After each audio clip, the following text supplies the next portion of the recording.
L'Odyssée cartonne, plusieurs millions d'entrées en France, des records dans le monde entier, et je comprends tout à fait pourquoi. Ce film, il est vraiment très fort, il m'a donné des émotions rares, des images que je ne suis pas prêt d'oublier, je l'ai vraiment adoré, puis j'ai réfléchi, vraiment réfléchi. Aujourd'hui, je crois que je le déteste vraiment. Pas parce qu'il serait raté, il ne l'est absolument pas, je le déteste, parce qu'en y repensant, j'ai l'impression qu'il m'a volé quelque chose qui a 3000 ans et qui nous appartenait à tous, et dont la disparition arrange précisément les gens qui ont financé le film. Toutes les sources sont en description, et si ce travail vous parle, l'abonnement est le meilleur moyen de le soutenir. Et cette chose qui m'a volé, c'est la politisation dont parlait Homère dans l'Odyssée. Nolan a retiré à Ulysse la seule chose qui le distinguait des autres guerriers grecs. Ça se voit dès l'épisode du Cyclope. Ce géant à l'œil unique qui enferme Ulysse et ses hommes dans sa grotte. Dans le film, la scène est construite comme un affrontement physique entre un homme et un monstre qui le dépasse de plusieurs mètres, et elle se règle par un pieu enfoncé dans l'œil. Le poème d'Homère raconte autre chose. Petite précision pour ceux qui ne l'ont pas lu, ce qui est le cas, je pense, de l'immense majorité des gens qui sont allés voir le film. L'Odyssée est un long poème découpé en 24 parties qu'on appelle des chants, l'équivalent des chapitres d'un roman. Et l'épisode du Cyclope occupe le 9e. Ce que raconte ce chant 9, c'est d'abord un problème insoluble. Ulysse et 12 de ses hommes sont coincés au fond d'une grotte dont l'entrée est bouchée par un rocher que même à 12, ils n'arrivent pas à déplacer. Le géant en dévore 2 par repas et il n'y a aucune raison qu'il s'arrête. L'égorger dans son sommeil ne servira à rien puisque ça les laisserait enfermés derrière le rocher avec un cadavre. Autrement dit, la force ne peut rien pour eux, quelle que soit leur bravoure. Alors Ulysse lui offre du vin, il le resserre jusqu'à ce que l'autre soit complètement ivre, et quand le géant content lui demande son nom pour lui accorder une faveur, il répond qu'il s'appelle personne. Le pieu ne vient qu'après, le monstre hurle si fort que les autres cyclopes l'île courent devant la grotte pour savoir qui l'attaque, et l'aveugle leur répond la seule chose qu'ils sachent, que personne est en train de le tuer. Ils rentrent chez eux, au matin le géant ouvre la grotte pour sortir son troupeau, il palpe le dos de chaque bête pour vérifier qu'aucun homme ne s'échappe dessus, et les survivants passent la porte accrochés sous le ventre des moutons. Le pieu tout seul les aurait tués, ce qui les sauve c'est un faux nom donné plusieurs heures plus tôt, et des moutons. Nolan garde le pieu et laisse tomber le reste, ce qui pourrait passer pour une contrainte de durée si le même arbitrage ne revenait pas d'un bout à l'autre de ce film. La critique américaine Kata Pollitt en a fait le compte dans la revue The Nation. Il ne reste à peu près rien du manipulateur, juste un héros d'action de plus. Le quotidien québécois, Le Devoir, souligne une conséquence encore plus lourde. Dans le poème, une bonne partie des aventures d'Ulysse ne nous sont pas racontées par Homère, mais par Ulysse en personne, qui les raconte à ses hôtes, si bien que le lecteur ne sait jamais s'il doit croire ce menteur professionnel sur parole. Le film ferme littéralement cette porte. Son Ulysse est sincère du premier au dernier plan. Emily Wilson, l'universitaire américaine qui a signé en 2017 la première traduction anglaise de l'Odyssée réalisée par une femme, et dont Nolan se réclame publiquement, a jugé le scénario indéfendable. Ce qui a disparu là porte un nom en grec ancien, la métisse. 2 historiens français spécialistes de la Grèce antique, Marcel Détienne et Jean-Pierre Vernant, lui ont consacré un livre entier en 1974. Les Russes de l'intelligence, la métisse, c'est l'intelligence du détour. Celle qui n'attaque jamais un problème de face, mais tourne autour, qui accepte d'attendre, de mentir et de se déguiser pour arriver à ses fins. Détienne et Vernant insistent sur un point qui nous échappe complètement aujourd'hui, parce que notre morale a rangé le mensonge du côté du vice. Chez les Grecs, la métisse n'a rien de honteux.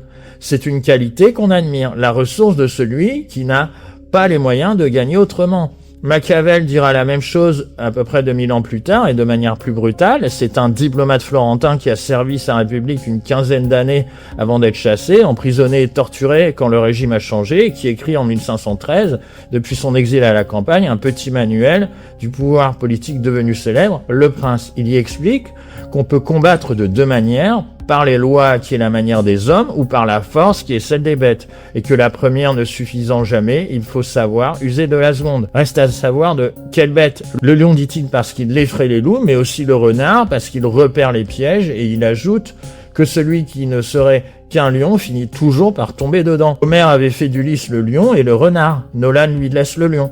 Or, mentir, s'allier, attendre son moment, calculer un rapport de force, c'est ce qu'on fait quand on veut changer une situation sans avoir la puissance de son hôte. Ce qui est la définition même de l'action politique pour tous ceux qui ne commandent rien. Sans ça, il reste un personnage qui encaisse le monde au lieu d'agir dessus. Et un personnage qui encaisse a besoin d'une guerre d'un genre bien particulier. Le deuxième vol porte sur la guerre elle-même et sur les raisons pour lesquelles on l'a fait. Un mot de contexte avant d'aller plus loin, Homère a écrit 2 poèmes. L'Iliade raconte quelques semaines de la guerre de Troie, ce siège de 10 ans mené par une coalition de rois grecs contre une cité d'Asie mineure. L'Odyssée raconte le retour d'un de ses rois, Ulysse, une fois la guerre finie. Le film de Nolan adapte le second, mais passe son temps à revenir sur le premier, puisque son héros est hanté par ce qu'il a fait là-bas. Le début de l'Iliade vaut la peine d'être raconté parce qu'il dit tout de ce qu'était cette guerre pour les Grecs. Le poème ne s'ouvre pas sur un exploit ni sur un serment, mais sur une engueulade entre 2 chefs au sujet du partage des prises de guerre. Agamemnon, qui commande la coalition, a reçu dans son lot une captive qu'on l'oblige à rendre, et pour compenser sa perte, il confisque celle qui revenait à Achille, le meilleur combattant de l'armée. Achille se retire du combat et son absence manque de faire perdre la guerre à tout le camp grec. Voilà le point de départ du poème fondateur de la littérature occidentale. Une dispute sur qui garde quoi. La suite enfonce le clou d'une autre manière. Homère consacre plusieurs centaines de vers à détailler quel roi est venu au siège, avec combien de navires et combien d'hommes, région par région. Les spécialistes appellent ce passage le catalogue des vaisseaux. Et on peut le trouver assommant à la lecture, mais c'est un document politique au sens strict. Il établit qui a rejoint la coalition et à quelle hauteur. Donc, qui sera en droit de réclamer quoi le jour du partage. Un poème qui prend le temps de compter les navires est un poème qui sait pourquoi on se bat. Restait à savoir quel intérêt pouvait justifier 10 ans de siège. Et sur ce point, l'archéologie rejoint les textes. La colline d'Izarlik en Turquie, que la plupart des spécialistes identifient au site de Troie, se trouve à l'entrée des Dardanelles, ce détroit très étroit par lequel il faut absolument passer pour aller de la Méditerranée vers la mer Noire. Qui tient cette position tient le passage, avec lui les cargaisons de céréales, de métaux et de chevaux qui circulent dans les 2 sens. Les archives de l'Empire hittite, qui datent de l'époque où les Grecs situent la guerre, mentionnent une cité appelée Vilouza que la majorité des chercheurs identifient à Élione, l'autre nom de Troie, et la décrivent prise dans des rivalités entre puissances. Noémie Capoccia, historienne de l'art, résume tout ça dans la revue italienne Finestre sull'Arte en rappelant que la guerre de Troie tourne, dans la tradition comme chez les historiens, autour du contrôle des routes commerciales et de la domination sur la Méditerranée. L'enlèvement d'Hélène est un prétexte et les Grecs anciens n'y croyaient pas davantage que nous ne croyons aujourd'hui que l'Irak a été envahi pour ses armes de destruction massive. Rien de tout ça n'existe dans le film. Troie n'y apparaît que par retour en arrière accroché au souvenir d'Ulysse. Le magazine italien Il Poste décrit un personnage qui doit vivre avec le traumatisme du massacre commis par les Grecs contre les Troyens et dont il se sent responsable, comme un vétéran qui découvre après coup ce que son camp a fait. Rolling Stone Italia note que la ville détruite à l'écran ressemble à une cité contemporaine rasée. Ce qui remonte de la guerre, ce sont donc des images de destruction et de culpabilité. Sur les raisons du départ, il y a une réplique, une seule, relevée par la revue Jacobin Italia, où Ulysse soupçonne Agamemnon de viser en réalité les routes commerciales. Et elle est juste, elle rejoint mot pour mot ce que disent les historiens, et le film n'en fait strictement rien. Ça n'a probablement rien d'un oubli, c'est le procédé lui-même qui produit ce résultat. Un retour en arrière appartient à la mémoire d'un personnage. Il montre ce dont quelqu'un se souvient, et on se souvient d'une ville en flammes ou d'un enfant qu'on a tué. Personne ne garde en mémoire un calcul stratégique. Pour montrer qu'une guerre a été décidée, il faudrait une autre sorte de scène, celle où des hommes discutent autour d'une table sur ce qu'ils ont à y gagner, et le film ne la contient pas. En logeant Troie dans la tête d'Ulysse, Nolan la transforme en souvenir traumatique, c'est-à-dire en quelque chose qui a été subi et non décidé, et subi par tout le monde de la même façon, vainqueur compris. Alors là, on va me dire que montrer l'horreur suffit à condamner la guerre, que des ruines et des hommes brisés à l'écran valent tous les discours politiques du monde. Alors je me la suis dit en me sortant de la salle, c'est l'objection la plus sérieuse qu'on puisse me faire, alors je vais la traiter avec quelqu'un qui allait beaucoup plus loin que Nolan dans l'horreur. Simone Weil était une philosophe française 1940 dans une France coupée en deux par l'occupation allemande. Elle n'a plus le droit de publier sous son nom parce qu'elle est juive. Alors elle signe Émile Novice, un anagramme de son nom, et fait paraître dans une petite revue marseillaise un essai sur Homère. Sa thèse est la suivante: le vrai sujet de l'Iliade, ce n'est pas Achille ni aucun autre héros, c'est la force. Et la force, elle la définit d'une manière très concrète, comme ce qui transforme un être humain en chose. Le cadavre traîné dans la poussière derrière un char, c'est ça, un homme devenu objet. Mais Weil montre que ça marche aussi sur les vivants.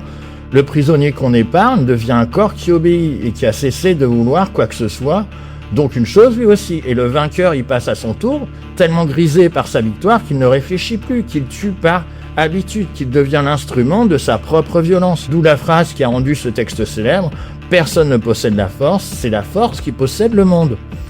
Prenons la mesure de ce que ça signifie pour notre affaire. Si montrer l'horreur suffisait à faire de la politique, alors Simone Weil aurait pu s'arrêter là. Son texte est 1000 fois plus noir que le film de Nolan. Il ne laisse debout ni héros ni gagnant, sauf qu'elle ne s'est pas arrêtée là, et c'est ça qui compte. Quelques années plus tôt, cette normalienne agrégée de philosophie avait quitté son poste de professeur pour aller travailler à la chaîne, chez Alstom, puis chez Renault, avec un carnet où elle notait les cadences, les salaires et la façon dont les chefs parlaient aux ouvrières. Elle voulait comprendre comment le système fabrique de la souffrance, qui l'organise et qui en profite. Chez elle, l'émotion, devant le malheur, n'a jamais remplacé l'enquête sur les causes. Elle l'a poussé dedans. L'objection ne tient donc pas. Montrer l'horreur ne suffit pas à faire de la politique. Ça ouvre une bifurcation. Soit on va chercher d'où vient cette horreur, comme l'a fait Simone Weil, soit on s'arrête à la douleur qu'elle provoque, comme l'a fait Christopher Nolan. Rien dans son sujet ne l'obligeait à prendre cette seconde route. Et c'est cette décision qui m'intéresse. Cette décision-là a un nom et il vaut mieux savoir ce qu'il veut dire avant de s'en servir. Le mot, c'est dépolitiser. On l'emploie à tort et à travers, en général pour dire que les gens ne s'intéressent plus aux élections, et ce qui n'a rien à voir. Dépolitiser un sujet, c'est le raconter de telle manière qu'on ne puisse plus se demander qui décide, qui gagne et qui paye. Le sujet reste là, bien visible, il occupe parfois tout l'écran. Ce qui a disparu, c'est la possibilité de poser la question de la responsabilité. Un philosophe français, Jacques Rancière, a donné des mots précis à cette idée. Dans un livre de 1995 intitulé « La mésentente », il part d'un constat. Dans n'importe quelle société, il existe une répartition des places que personne n'a jamais votée, mais que tout le monde connaît. Elle décide qui parle et qui écoute, qui est consulté avant les décisions et qui les apprend à la télévision, qui existe dans le débat public et qui n'y apparaît jamais. Rancière appelle ça la police, ce qui n'a aucun rapport avec les uniformes, c'est tout simplement le mot qu'il a choisi pour désigner l'ordre en place. Et il réserve le mot politique à quelque chose de beaucoup plus rare, le moment où des gens qui n'avaient pas de place dans cette répartition débarquent et exigent d'en avoir une. Les Gilets jaunes en donnent l'exemple le plus net qu'on ait vu en France depuis longtemps. À l'automne 2018, des gens dont les chaînes d'infos ne parlaient jamais, qui n'étaient jamais invités sur aucun plateau, dont personne à Paris ne savait même comment ils finissaient les fins de mois, ont occupé les ronds-points. Quoi qu'on ait pensé de la suite, il y avait de quoi en penser des choses très différentes, ce qui est décrit là, et ce que décrit Rancière. La répartition des places s'est retrouvée contestée par ceux qui n'y figuraient pas. Dépolitiser à partir de cette définition, ça veut dire empêcher ce genre de moment d'arriver, faire en sorte que la question ne puisse même pas se formuler. Deux autres philosophes ont décrit les techniques qui servent à ça. Chantal Mouffe, une théoricienne belge du conflit démocratique, appelle ça post-politique, la manière dont on remplace les conflits d'intérêts par des questions de gestion et de morale. Au lieu de se demander qui prend quoi à qui, on se demande si les personnes concernées vont bien. Et le débat finit par appartenir aux experts en bons sentiments. L'américaine Wendy Brown, dans un livre intitulé « Défaire le démos », décrit une technique encore plus efficace. Celle qui consiste à transformer chaque problème collectif en problème individuel. Le chômage de masse devient un défaut d'employabilité qu'on répare avec une formation. L'épuisement au travail devient une mauvaise gestion du stress qu'on répare avec du yoga. À chaque fois, l'organisation qui a produit le problème disparaît du tableau et l'individu reste seul à se demander ce qu'il a raté. Il existe une tradition qui fait l'opération exactement inverse. C'est celle dans laquelle j'essaie d'inscrire cette chaîne. On l'appelle l'éducation populaire. Elle s'est structurée en France dans les années qui ont suivi la libération autour de mouvements comme Peuple et Culture, dont le mot d'ordre tenait en une phrase: rendre la culture populaire et le peuple cultivé. Le principe de départ, c'est que comprendre comment marche une société ne devrait pas être réservé à ceux qui ont fait des études, et que le rôle de celui qui sait quelque chose n'est pas de dire aux autres quoi penser, mais de leur passer les outils pour penser par eux-mêmes. Le sociologue Pierre Bourdieu a fourni les plus solides de ces outils. Dans Les Héritiers, un livre écrit en 1964 avec Jean-Claude Passeron, il démontre que l'école française, qui se présente comme une machine à récompenser le mérite, fonctionne en réalité comme une machine à reproduire les positions sociales, parce qu'elle récompense un rapport au langage et à la culture qu'on acquiert à la maison et pas en classe. Et il ajoute la chose la plus importante pour nous: ce système tient parce qu'il est invisible. Tant qu'on ne voit pas le mécanisme, l'enfant d'ouvrier qui décroche croit qu'il n'était pas fait pour les études. Le fils de cadre qui réussit croit qu'il a hérité, ce que Bourdieu appelle l'illusion. Ce qui résulte d'un rapport de force passe pour l'ordre naturel des choses. Le jour où on montre le mécanisme, personne ne devient plus intelligent, mais l'échec change de nature. Ce qui ressemblait à un défaut personnel devient une chose qui a été produite, donc une chose sur laquelle on peut agir. Dépolitiser et faire de l'éducation populaire sont donc deux choses opposées, appliquées à la même matière. L'un rend le mécanisme invisible et renvoie les gens à eux-mêmes. L'autre le rend visible et leur donne une prise. C'est avec ça en tête qu'il faut revenir au film. Le poème d'Homère pose une question qui traverse 27 siècles, celle de savoir qui a décidé cette guerre et qui en a profité. Le film en pose une autre, qui tient ses 3 heures d'un bout à l'autre, celle de savoir si Ulysse arrivera à se pardonner. La première met en cause un ordre, désigne des responsables, la seconde n'accuse plus personne et demande seulement qu'on compatisse. À la place de la question politique, le film a remplacé au final la question politique par un travail sur soi. Sa construction le dit assez clairement: les souvenirs de Troie n'arrivent pas quand Ulysse le décide, ils font irruption et cassent le présent. Le personnage refuse d'abord d'en parler, puis se retrouve peu à peu obligé d'affronter ces images une par une, jusqu'à la scène où la parole se libère devant Pénélope, après quoi vient l'apaisement. Ce parcours ne vient pas d'Homère, il vient de notre époque, et n'importe qui ayant approché de près ou de loin un suivi psychologique le reconnaîtra sans qu'on ait besoin de lui souffler. Faut ajouter que Nolan a tout tourné avec des caméras IMAX, un format de pellicule géant qui produit une image d'une définition et d'une taille sans équivalent, projetée sur des écrans hauts comme un immeuble de 4 étages.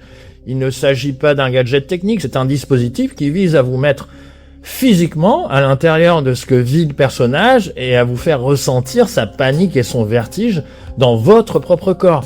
Nolan a donc choisi la machine la plus immersive jamais construite pour vous installer dans la tête d'un homme qui va mal. On vous fait entrer dans une conscience, mais pas dans une guerre. Une précision s'impose parce que le sujet ne mérite pas qu'on s'y trompe. Le traumatisme des soldats est une réalité clinique documentée. Les vétérans brisés existent et leur souffrance n'a rien d'une invention de scénariste. Ce qui m'intéresse ici, c'est l'usage qu'une société fait de cette souffrance. Prenez ce qui se passe chez nous depuis 20 ans, l'anxiété, la dépression et l'épuisement au travail explosent dans toutes les catégories socio-professionnelles et dans tous les pays comparables. Face à ça, la réponse dominante consiste à envoyer les gens chez le psychiatre et à leur prescrire des cachetons. Je ne dis pas que ces traitements sont inutiles, ils sauvent des vies, je dis qu'ils constituent la seule réponse qu'on apporte et que cette réponse traite chaque cas comme une histoire individuelle. Personne dans ce dispositif ne pose la question qui viendrait pourtant à l'esprit de n'importe qui devant une épidémie: et si des millions de gens allaient mal en même temps?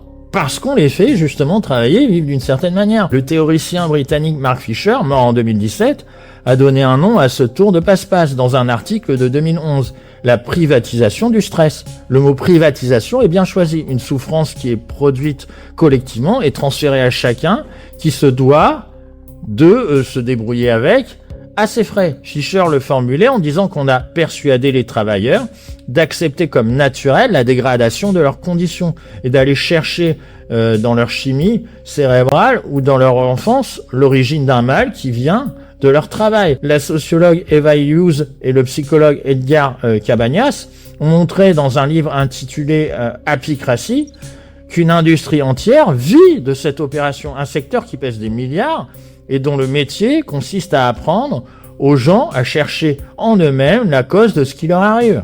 Le résultat est le même dans les deux cas. Tant que le problème reste dans la tête des individus, l'organisation qui l'a produite n'a aucun compte à rendre. Et elle continue exactement comme avant. Et c'est le trajet que le film fait faire à Ulysse. La guerre qu'il a menée devient un traumatisme qu'il subit, et sa responsabilité dans le massacre d'une ville devient une culpabilité, autrement dit un état intérieur qui se règle en lui par ce chemin de souffrance et d'aveu, sans qu'aucun autre acteur de cette guerre n'ait à s'expliquer sur quoi que ce soit. Noémie Capoccia pose la question qui tranche, le remords efface-t-il la responsabilité ou devient-il une nouvelle manière d'absoudre ? Ce qui se passe dans une salle de cinéma répond assez vite, et ça m'est arrivé comme à tout le monde. Plus Ulysse souffre, plus on lui pardonne. Ses larmes rachètent Troie et la question de savoir qui a voulu cette guerre s'évapore avec elle. Nolan a d'ailleurs confirmé cette lecture sans paraître y voir de problème. Fin juillet à Pékin, la chercheuse en philosophie politique Zhang Chu l'interroge sur le repentir de son héros dans un entretien devenu viral et il répond que ce repentir serait purement intérieur. Des commentateurs italiens ont ajouté une couche en s'appuyant sur les travaux de Bruno Snell, un philologue allemand, qui avait montré que tout l'appareil mental de la faute intime, avec sa culpabilité, son examen de conscience et son besoin d'expiation, n'existe pas dans le monde d'Homère. Il s'est construit des siècles plus tard, en passant par Platon, par saint Augustin et par la confession chrétienne. Ce que Nolan a fait, ce n'est donc pas rendre Ulysse plus moderne, c'est lui appliquer une manière de traiter la faute qui a été inventée bien après lui, et qui règle tout à l'intérieur d'un homme. Un film qui range tout le mal dans la conscience d'un seul homme arrange beaucoup de monde. Le 25 juillet, Mediapart a publié un article dont le titre était le suivant, « L'Odyssée au service d'une mélancolie néolibérale ». Ce titre demande 2 mots d'explication. La mélancolie, c'est le regret d'un monde perdu. Le néolibéralisme, c'est l'ordre économique installé un peu partout depuis les années 80. Celui de la libre circulation des marchandises et des capitaux, des privatisations et de la mise en concurrence de tout par tout le monde. Le titre annonce donc que le film pleure la disparition de cet ordre-là. Et le reste de l'article explique pourquoi c'est un problème. Ce que le film regrette, c'est un monde d'échange entre les peuples et d'hospitalité. Cette règle qu'il place au centre de sa morale et qu'il appelle la loi de Zeus, celle qui commande d'accueillir l'étranger parce qu'il pourrait être un dieu déguisé, il oppose ce monde regretté au présent, aux brutes qui ferment les frontières et piétinent les règles communes, dans lesquelles toute la presse a reconnu la mairie de Trump. Sauf que l'ordre d'avant n'est pas la victime du chaos actuel, il en est le fabricant. Les délocalisations, les régions industrielles laissées à l'abandon et les guerres menées au nom du droit ont produit que la colère que les Trump du monde entier ont ensuite ramassée. Pleurer le premier pour maudire le second revient à pleurer une cause en maudissant sa conséquence. Ce n'est pas une lubie française. Christian Lorenzen arrive au même endroit dans la revue américaine The Nation, où il décrit une épopée dans laquelle le traumatisme, la honte et la guérison ont pris la place de l'ironie et du jeu qui faisait tout le sel du poème. David Fonseca, sur le site critique Le Rayon Vert, pousse la logique jusqu'au bout en écrivant que Hollywood n'est pas l'ennemi de Nolan, mais sa vérité, et que le film raconte moins l'histoire d'un homme qui met 10 ans à rentrer chez lui que celle d'une industrie qui ne sait plus attendre. Quand 3 textes écrits séparément dans 3 pays convergent à ce point, ça vaut la peine de formuler les choses froidement. Un film contre la guerre qui loge tout le mal dans la conscience d'un individu est le seul qu'un système producteur de guerre pouvait financer à hauteur de 250 millions de dollars. Ce scénario a traversé un studio, des banques, des fonds d'investissement, des comités de validation, des juristes et un service marketing, et il a franchi tout ça sans en compte parce qu'il permet de pleurer les conséquences d'une guerre sans jamais nommer ses causes. Chacun peut y projeter celle qui l'obsède, l'Irak, l'Ukraine ou Gaza, et ressortir de la salle bouleversé sans qu'aucun responsable d'aucune d'entre elles n'ait eu à s'expliquer. Il existe une preuve matérielle de cette limite, et elle ne se trouve pas dans le film, mais derrière la caméra, sur une côte désertique de l'Atlantique, près d'une ville qui s'appelle Dakhla. 2 phrases de contexte sont nécessaires. Le Sahara occidental est une ancienne colonie espagnole que le Maroc occupe depuis 1975, contre la volonté d'une partie de sa population, les Sahraouis, dont le mouvement de libération réclame depuis un demi-siècle un référendum d'autodétermination que l'ONU a promis et qui n'a jamais eu lieu. C'est le dernier dossier de décolonisation encore ouvert en Afrique. Et Reporters sans frontières décrit un territoire fermé aux journalistes. La revue américaine Jacobin a révélé que des scènes du film y ont été tournées, ce qui fait de l'Odyssée la première grande production hollywoodienne à filmer là-bas. Une lettre ouverte a suivi, signée entre autres par les acteurs et réalisateurs Javier Bardem et Pedro Almodóvar et par la militante Greta Thunberg. Ce qu'elle reproche à Nolan tient en 2 points. D'abord d'avoir tourné là sans l'accord du peuple sahraoui, celui qui vit sur cette terre et qui en revendique la souveraineté. Ensuite, c'est le cœur du texte, que le seul accord obtenu par la production soit venu de la force qui occupe le territoire, autrement dit du Maroc. Maria Carrion, qui dirige le festival de cinéma organisé dans les camps de réfugiés sahraouis, va plus loin et considère que Nolan est devenu de fait complice de cette occupation. Le film Qui pleure 3 détruite et fait de l'hospitalité envers l'étranger sa loi suprême a donc tourné ses images sur la terre d'un peuple colonisé sans le consulter, avec la bénédiction de son occupant. Son pacifisme s'arrête là où commencent ses intérêts de tournage. Ce qu'on nous a pris dans cette affaire, c'est plus qu'un personnage de roman. Frédéric Lordon, économiste et philosophe français, travaille depuis des années sur une question qui va nous servir à conclure. Qu'est-ce qui fait que les gens acceptent jour après jour un ordre social qui les écrase? Sa réponse ne passe pas par la bêtise ni par l'ignorance des dominés, elle passe par les affects, c'est-à-dire par tout ce qui nous traverse et nous met en mouvement. La peur, le désir, l'espoir, la honte. Lordon reprend pour ça un vieux mot de Spinoza, un philosophe hollandais du XVIIe siècle, la puissance d'agir. C'est ce qu'on se sent capable d'entreprendre à un moment donné, et le point important, c'est que ça n'a rien de fixe. Une même personne peut se lancer dans quelque chose un jour et renoncer à la même chose 6 mois plus tard, sans rien n'avoir perdu de ses compétences entre-temps. Ça monte et ça descend selon ce qui nous arrive et selon les gens qu'on croise. Ce que Lordon rajoute, et qui nous concerne directement, c'est que les récits font partie de ce qui fait monter ou descendre cette capacité. Une histoire peut vous laisser avec l'impression que le monde est modifiable ou avec l'impression qu'il ne l'est pas. Revenons aux Gilets jaunes, puisque c'est l'exemple le plus parlant qu'on ait sous la main. Ce qui s'est passé sur ces ronds-points n'était pas seulement une colère.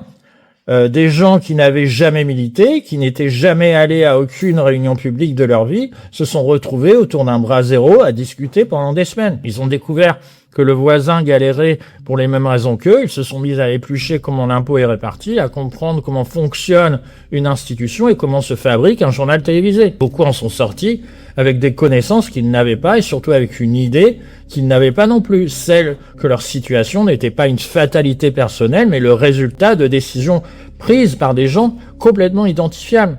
C'est ça la politisation. Et c'est exactement ce que Spinoza appelait une augmentation de la puissance d'agir. Ces gens ne pouvaient pas davantage parce qu'ils étaient devenus plus forts, mais parce qu'ils avaient compris qu'il y avait quelque chose à comprendre. Et c'est ça le geste de l'éducation populaire dont je parlais tout à l'heure, et c'est ce que fait la sociologie. Bourdieu disait qu'elle est un sport de combat. Il ne parlait pas d'une posture, décrire un rapport de force, montrer par quel mécanisme il se maintient, c'est la première chose qui permet à ceux qui le subissent de faire autre chose que de le subir, justement.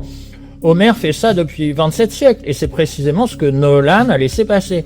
Le poème apprend à qui l'écoute que le faible peut l'emporter sur le fort à condition de réfléchir, que le monde n'est pas un ordre naturel, mais un rapport de force, et qu'un rapport de force, ça se retourne. Le cheval de Troie n'est rien d'autre que ça, l'arme de ceux qui ne peuvent pas enfoncer la porte. L'Ulysse de Nolan enseigne l'inverse, que la guerre est une catastrophe dont personne n'est l'auteur et que la seule victoire, encore disponible, consiste à se pardonner soi-même. Vous sortez de la salle bouleversé et parfaitement désarmé. Alors voilà où je veux en venir, et c'est la seule chose que je vous demande d'emporter avec vous en fermant cette vidéo. Ce film ne vous a pas menti, et c'est ça qui est fort, et c'est en même temps ce qui est grave. On ne vous a pas raconté de choses fausses, on vous a simplement montré une partie du tableau et retiré l'autre, celle où des gens décident, calculent et encaissent. Vous êtes sorti de la salle ému, sincèrement ému, et cette émotion était la vôtre. Personne ne vous l'a volée. Ce qu'on vous a pris, c'est ce que vous auriez pu en faire. Et ça ne concerne pas qu'un film. C'est le geste que vous allez retrouver partout, toute votre vie, à chaque fois qu'on vous racontera votre propre situation. Quand on vous expliquera que votre épuisement au travail est une question d'organisation personnelle. Que les gens qui dorment dehors ont fait de mauvais choix.